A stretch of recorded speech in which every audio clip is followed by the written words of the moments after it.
तो आज हम देखने वाले हैं टाइडल हाइपोथेसिस। ठीक है, तो टाइडल हाइपोथेसिस भी आपका क्या बताएगा, ओरिजिन ऑफ द यूनिवर्स बताएगा। और इन ज़माने में भी आपका ओरिजिन ऑफ द यूनिवर्स को origin of the solar system से ही एसोसिएट किया जाता था, राइट। तो इसको प्रोपाउंड किया था जीन्स ने 1919 में, ठीक है। और इसको मॉडिफाई किया था हेरोल्ड जेफरी ने इन 1929। दोनों ही मतलब ये जितने भी ये सारे ब्रिटिश साइंटिस्ट हैं, ठीक है। और इनका जो है जेम्स टीन्स का ये डुअलिस्टिक कंसेप्ट है, और वहीं हेरोल्ड जेफरी का ये ट्राई कॉन्सेप्ट है। डुअलिस्टिक मतलब यहाँ 2 पेरेंटल बॉडीज़ होगी, यहाँ ट्राई हाइब्रिड वाले में 3 पेरेंटल बॉडीज़ होंगी, ठीक है। तो कोर आइडिया क्या है, the planets were formed from the gaseous matter that was pulled out from the sun by the gravitational attraction of a nearby passing star. ये इसका क्या है, आपको कहना चाहिए कोर आइडिया है, ठीक है। सिंपल सी थियोरी है, बहुत सिंपल थियोरी है, आपको बिल्कुल टाइम नहीं लगेगा और समझ में भी आ जाएगी। तो सबसे पहले हम इसके असम्पशंस देख लेते हैं। देखो, पहला एजम्पशन ये है कि existence of 2 stars in our solar system, कि हमारे सोलर सिस्टम में 2 स्टार्स पहले से थे, और यही इसका बेसिक एजम्पशन है, ठीक है।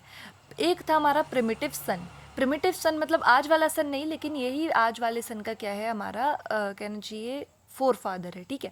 तो ये हॉट गैसियस मैटर से बना था, और ये स्टेशनरी था, रोटेट कर रहा था लेकिन रिवॉल्व नहीं कर रहा था, राइट। फिर आता है हमारा इंट्रूडिंग स्टार, सॉरी, ठीक है। इंट्रूडिंग स्टार जो है रिलेटिवली हायर था, हैवियर था हमारे सन से, और ये मूविंग था, ठीक है।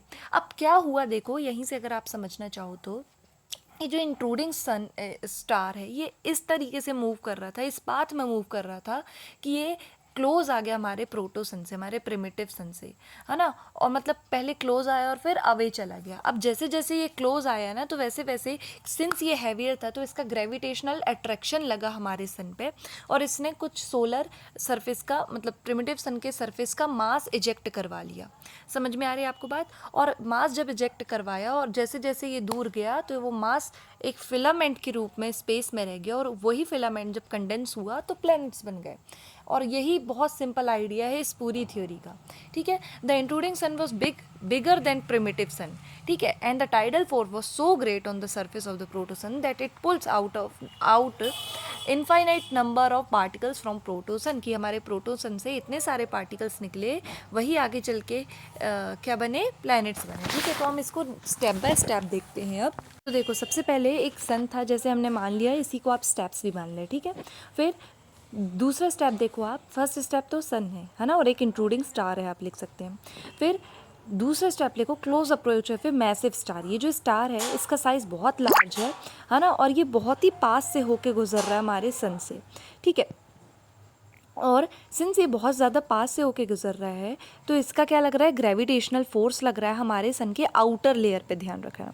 अब थर्ड बात, स्ट्रॉन्ग टाइडल फोर्स। अब ये जो पासिंग स्टार है, इसने इतना बड़ा टाइडल फोर्स क्रिएट किया हमारे सन पे कि क्या हुआ, एक लार्ज स्केल पे सन से हमारे मैटर इजेक्ट हुआ। जैसे कि हम देखो, आज हमारा मून भी हमारी अर्थ पे टाइडल फोर्स लगाता है, लेकिन वो इतना स्ट्रॉन्ग नहीं है, तो वो क्या करता है, हमारे मतलब कॉन्टिनेंट्स वगैरह को तो ले नहीं पाता, तो क्या करता है, हमारे वाटर पार्ट्स को ले लेता है ऊपर, तो वो क्या होता है, टाइड्स आती है हमारी, है ना, इसलिए हम टाइडल फोर्स कहते थे, ठीक है।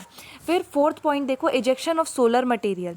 क्योंकि टाइडल फोर्स था, तो लॉन्ग स्ट्रीम में एक फिलामेंट के रूप में हॉट गैसियस मैटर, जो कि हमारे प्रिमिटिव सन कैसा था, हॉट गैसियस मैटर का था, तो वही हॉट गैसियर मैटर जो है इजेक्ट हो गया या फिर पुल आउट हो गया from the outer layer of the sun due to gravitational force of the intruding star. फिर fifth, instability of the filament. देखो, ये जो गैसियस फिलामेंट है, ये बहुत लॉन्ग था, है ना। अब ये अनस्टेबल हुआ, अब ये जो लॉन्ग सी चेन थी, मतलब ये अनस्टेबल होके टूट जाएगी सेपरेट मासेस में, ठीक है। फिर सिक्स्थ पॉइंट देखो, कंडेंसेशन ऑफ मैटर। अब जैसे ये सेपरेट हुआ, है ना, तो ये छोटा हो जाएगा सेपरेट होके, और छोटा हो जाएगा तो जल्दी कूल हो जाएगा। तो कूल हुए, कंडेंस हुए, कूल हुए, और आगे चल के इन्होंने ही क्या बनाए, प्लैनेट्स बनाए। समझ में आई बात। तो इसे अब हम टाइडल हाइपोथेसिस क्यों कहते हैं, क्योंकि gravitational pull of the passing star created tides in the sun, इसलिए इसका नाम टाइडल हाइपोथेसिस पड़ा, ठीक है। अगर आपको इसके फीचर्स देखना हो तो देखो, इनने क्या बोला कि सन फॉर्म्ड बिफोर प्लैनेट्स, कि सन तो पहले से ही था, राइट। प्लैनेट्स हमारे किससे बने, और सोलर मटेरियल से बने, ठीक है। और यही जो लॉन्ग गैसियस फिलामेंट है वो किसके शेप का था, सिगार शेप का था, और इसी ने प्रोड्यूस किया प्लैनेट्स को। और यही जो कहना चाहिए आपको, लॉन्ग गैसियस मैटर जो इजेक्ट हुआ इसे हमने फिलामेंट या फिर सिगार कहा, ठीक है। फिर ये एक्सप्लेन करता है दो चीज़ें, है ना, बहुत सारे एक्सप्लेन करता है, अभी हम एविडेंस से देखेंगे, लेकिन आप दो चीज़ें फंडामेंटल देखो कि प्लैनेट्स जो हैं वो सेम डायरेक्शन पे रिवॉल्व क्यों करते हैं around the sun, and planets जो है उनके शेप जो है ऐसे डिक्रीजिंग और इंक्रीजिंग ऑर्डर पे क्यों है। समझ में आ रही बात आपको?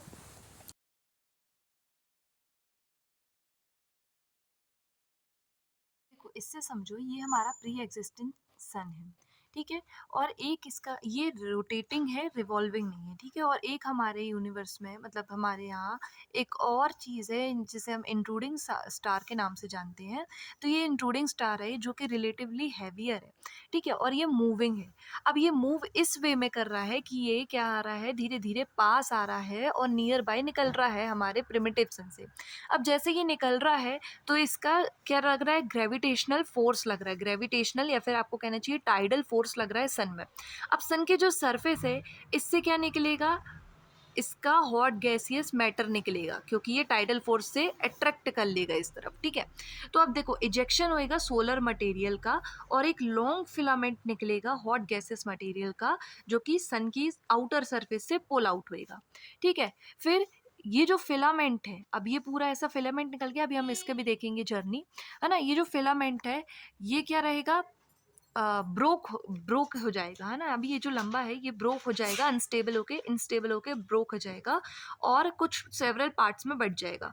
और फिर आगे चल के यही जो सेवरल पार्ट्स हैं वो कंडेंस होके प्लैनेट्स बना लेंगे। अब इस वाले फोटो में देखो आप, ये सन है, ये स्टार है। यहाँ मैंने अभी स्टार छोटा बनाया ताकि आपको मेन आइडिया समझ में आए। देखो जब ये स्टार यहाँ रहा होगा तो यहाँ छोटा सा पार्ट निकला होगा सन से। फिर जब ये स्टार पास में आया होगा तो थोड़ा हैवियर पार्ट निकला होगा, और जब ये स्टार फिर यहाँ गया होगा तो फिर से छोटा पार्ट निकला होगा। तो इसलिए हम बोलते हैं कि ये सिगार शेप में था। यहाँ पहले छोटा निकला, फिर थिकर निकला जब हमारे इंट्रूडिंग स्टार की पोजीशन पास आ गई, और जब फिर इंट्रूडिंग स्टार दूर गया तो फिर एक पतला मैटर निकला, लाइक दिस, ठीक है। पहले पतला निकला, फिर बड़ा, फिर उससे भी बड़ा, फिर पतला, फिर पतला, इसलिए ये सिगार शेप में आ गया, राइट। तो ये आप पढ़ लें। अब जल्दी से जेफरी का मॉडिफिकेशन देख लेते हैं हम, है ना। अभी हमने पढ़ा जेम्स जीन्स वाला 1919 वाला। अब 1929 में देखो हेरोल्ड जेफरी ने क्या मॉडिफिकेशन किया, ज़्यादा नहीं है। उन्होंने क्या बोला, ये जो प्रिमिटिव सन था, इंट्रूडिंग स्टार था, लेकिन आप इसके एजम्पशन में बना के अब लिख देना, इन्होंने एज्यूम किया कि एक कंपेनियन स्टार भी था, ट्राई हाइब्रिड मॉडल, राइट। तो इन्होंने 3 पेरेंटल बॉडी मानी, एक प्रिमिटिव सन, एक इंट्रूडिंग स्टार और एक कंपेनियन स्टार। तो ये जो कंपेनियन स्टार था ये प्रिमिटिव सन के साथ रहता था। अब ये जो इंट्रूडिंग स्टार आया इसने कंपेनियन स्टार से क्या कर ली, टक्कर कर ली, और इस कोलिजन के चक्कर में जो डेब्रिस हैं, है ना, कंपेनियन स्टार के, वो क्रिएट हो गए, और इसी ने आगे चल के, ये डेब्रिस ने आगे चल के प्लैनेट्स बनाए, राइट। तो जेफरी का मॉडिफिकेशन बस इतना ही है। तो हम देखते हैं इन्होंने एविडेंसेस क्या दिए। पहला एविडेंस है शेप ऑफ फिलामेंट, कि फिलामेंट का शेप ऐसा क्यों हुआ, आई होप आपको समझ में आया होगा। और शेप कैसा है, thin at the ends and thick at the middle, है ना। ऐसा कैसे हो रहा है, क्योंकि इंट्रूडिंग स्टार जब नियर आया सन के, प्रिमिटिव सन के, तो उसका ग्रेविटेशनल इफेक्ट पहले बढ़ा, ठीक है, क्योंकि अब लार्जर डिस्टेंस है तो पहले रहेगा कम, लो ग्रेविटेशनल इफेक्ट की फोर्स की वजह से क्या होएगा, कम मैटर इजेक्ट हो पाएगा। फिर जब वो नियर आया तो ज़्यादा ग्रेविटेशनल इफेक्ट होएगा, और ज़्यादा ग्रेविटेशनल इफेक्ट होएगा तो थिकर मिडल पोर्शन इजेक्ट होएगा आउटर लेयर से सन की, और जब अवे मूव करने लगेगा इंट्रूडिंग स्टार फिर आपका ग्रेविटेशनल फोर्स डिक्रीज हो जाएगा, और फिर एंड पोर्शन में आपका कम मास इजेक्ट होएगा, राइट। फिर देखो दूसरा, shape and ordering of planets. अब ये जो शिगार शेप को अगर आप खोल के रख दो सामने और हमारे प्लैनेट्स को सजा लो, Mercury, Venus, Earth, Mars, Jupiter, Saturn, Uranus, Neptune, तो आपके ये जो बीच के प्लैनेट्स हैं आप देखोगे तो बड़े बड़े हैं, और जो एंड के प्लैनेट्स हैं वो छोटे छोटे हैं, है ना। तो ये एक एविडेंस के रूप में आता है। हालांकि इसमें भी एक आपका एक्सेप्शन है कि आपका जो अर्थ का शेप है वो मार्स से क्या है, बड़ा है, ठीक है। तो ये आपको क्रिटिसिज्म में भी लिख सकते हैं आप। फिर थर्ड आप देखेंगे point, ordering and arrangement of satellites. अब देखो सैटेलाइट्स कैसे बनी, सैटेलाइट्स बनने का बताते हैं कि जैसे हमारे इंट्रूडिंग स्टार और हमारे सन से हमारे प्लैनेट्स बने, वैसे ही हमारे प्लैनेट्स और सन के से सैटेलाइट्स बनी। क्या हुआ, जब हमारे प्लैनेट्स बने तो सन का ग्रेविटेशनल फोर्स लगा। अब सन का ग्रेविटेशनल फोर्स लग रहा है तो क्या हो रहा है कि जब हमारे प्लैनेट्स कंडेंस नहीं हुए थे, बात याद रखना, नहीं तो आप बोलोगे तो अभी भी तो मैम लग रहा है, लेकिन अभी हमारे अच्छे कंडेंस हो चुके प्लैनेट्स। लेकिन जब ओरिजिन में ही थे, आपको कहना चाहिए, जब हॉट गैस ही थे, तो उनके कारण, सन के ग्रेविटेशनल पुल के कारण वहाँ से ऐसे ही इजेक्ट निकले, मतलब प्लैनेट्स से ही इजेक्शन हुआ मटेरियल का, और क्या बने, सैटेलाइट्स बने, राइट। तो if a planet have more than one satellite then the biggest satellite. अब देखो ऐसे ही इसका भी इजेक्शन कैसे होएगा, सिगार शेप में ही होएगा। क्यों, क्योंकि प्लैनेट्स भी ऐसे ही वे में मूव कर रहे हैं ना। तो then the biggest satellite of any planet will be located at middle, कि जो बड़ी बड़ी सैटेलाइट्स होंगी, अगर एक से ज़्यादा सैटेलाइट्स है तो वो मिडिल में होंगी, और जो छोटी वाली होंगी वो एंड में होंगी। और इस फैक्ट को, इस एविडेंस को प्रूव करते हैं हमारे जुपिटर एंड सैटर्न की सैटेलाइट, जिसकी 67 और 62 है, तो ये फैक्ट को कंफर्म करती हैं, ठीक है। अभी नंबर बढ़ गया, अब आपको कमेंट बताना है कितनी है, ठीक है। फिर देखो number and size of satellites. जो बड़े प्लैनेट्स हैं, है ना। अब देखो number and size of satellites, number देखो आप, बड़े प्लैनेट्स जो हैं उनको कूल होने में ज़्यादा टाइम लगा होगा। अब ज़्यादा टाइम कूल होने में लगा तो जो सैटेलाइट्स बनी उन प्लैनेट्स से, वो नंबर में ज़्यादा होंगी कि नहीं होंगी, आप ये बताओ, है ना। समझ में आ रही है आपको बात। तो जो बड़े प्लैनेट्स होंगे उनको कंडेंस होने में ज़्यादा टाइम लगेगा, और ज़्यादा टाइम लगेगा तो उनसे ज़्यादा सैटेलाइट्स निकल गई। और हमारी जो मॉडरेट साइज़ की जो प्लैनेट्स थे उनको पुल होने में कंपैरेटिवली कम टाइम लगा होगा, और इसलिए हमारी जो नंबर ऑफ सैटेलाइट्स हैं छोटे प्लैनेट्स की वो कम रही, ठीक है। अब जैसे आप इसको भी कंफर्म कर सकते हो कि मर्क्यूरी और वीनस की ऐसे में कोई सैटेलाइट ही नहीं है, क्योंकि ये इतने छोटे प्लैनेट्स हैं कि जल्दी से कूल हो गए होंगे। हालांकि वीनस और अर्थ का साइज और शेप सेम है, लेकिन आप ऐसा बोल सकते हैं, राइट। अब फिफ्थ एविडेंस है हमारा रोटेशन, रिवॉल्यूशन एंड इंक्लाइनेशन, ठीक है। तो देखो प्लैनेट्स जो हैं सेम डायरेक्शन में मूव होते हैं हमारे, east to west, clockwise, most of the planets, है ना। इसमें भी एक्सेप्शन है वीनस और यूरेनस, जो कि एंटी क्लॉकवाइज में रिवॉल्व करते हैं सन के अराउंड। लेकिन ऐसा क्यों है कि मोस्ट ऑफ द प्लैनेट्स जो हैं सेम डायरेक्शन में रिवॉल्व कर रहे हैं।